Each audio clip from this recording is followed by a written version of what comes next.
This video is in response to a friend of mine called Premed2.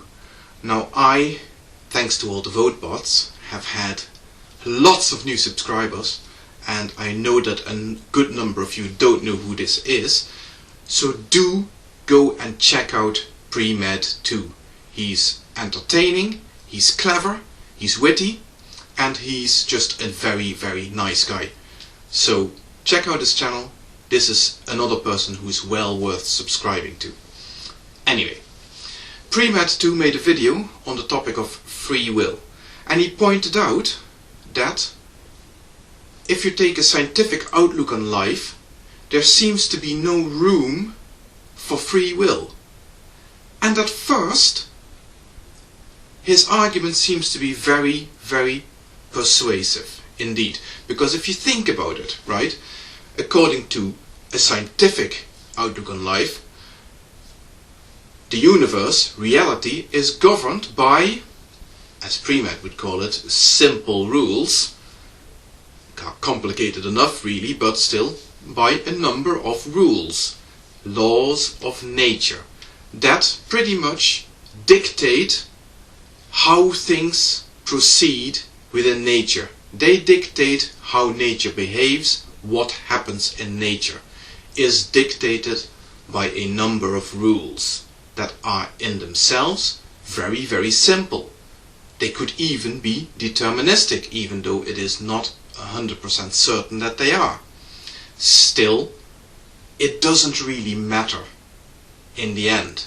Because if you think about life, reality in that light, you will soon reach the conclusion that there cannot possibly be such a thing as free will. After all, aren't we just like flotsam on a stream, completely unable to change wherever the stream is going to take us, because it is the stream that dictates what's going to happen. The stream, in this case, being the laws of nature. The laws of nature determine what will happen next under any circumstances, also inside your brain. So we are, whether we like it or not, just mindless automatons. And that, of course, then seems to be causing a problem, because we also feel strongly that we are conscious beings. Why is there such a disconnect? Why is there this seeming discrepancy here? And I think it is because an awful lot of people get very hung up about the whole determinism thing.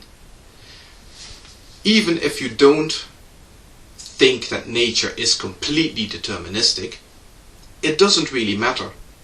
It is the notion that we are subjected to an outside force, being the laws of nature, that somehow are external to us in what?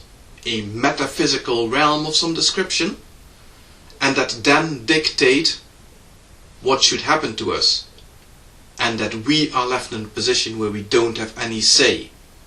That seems to be the nail in the coffin of free will. But I don't think it is. You see, I think what the problem is here is that people are looking at free will from the wrong angle. It's as simple as that. If you look at it looking from the perspective that we are just subject to laws of nature and they dictate what we do, then of course it seems hopeless. But let's, for a moment, take an alternative point of view, an alternative look at what it is that we humans do. And then we should just look, forget about the laws of nature for a moment. Forget about that.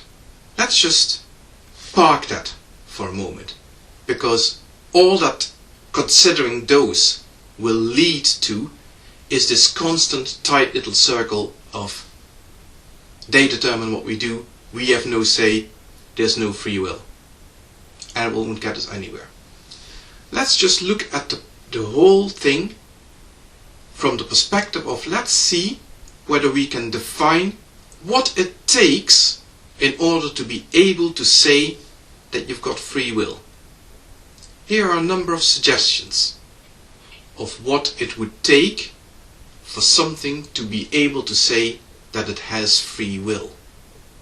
First of all, it should be aware of its own desires, at least to some extent. Now that, of course, is not a problem. We are self-conscious, and even though we do occasionally get very confused about what we really want, we can all reasonably say that we are aware that we do have wants and needs, and that we are propelled by them. We have wants and needs that we want, that's where the will comes in, that we want to be satisfied. Yes. But then,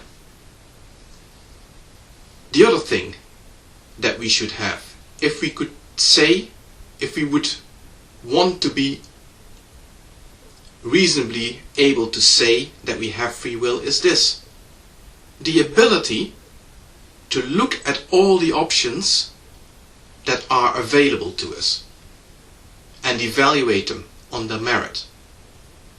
Do we have that ability? Hell yeah! When you are considering a line of action to take, you are able to look at each action and project into the future what you think the outcome of that action might be, and you are able to evaluate whether the outcome that you predict will result from an action is desirable to you or not. So that is in place. And then finally, the ability to, given those options and given the ability to figure out what the possible outcome of each of your actions would be, the ability to make an informed decision and make a choice and pick one. Have we got that ability? We certainly do. With those three things in place, I would consider that any object, any automaton, any creature that has that sort of capacity can genuinely say that it is in possession of free will. Think about it for a moment.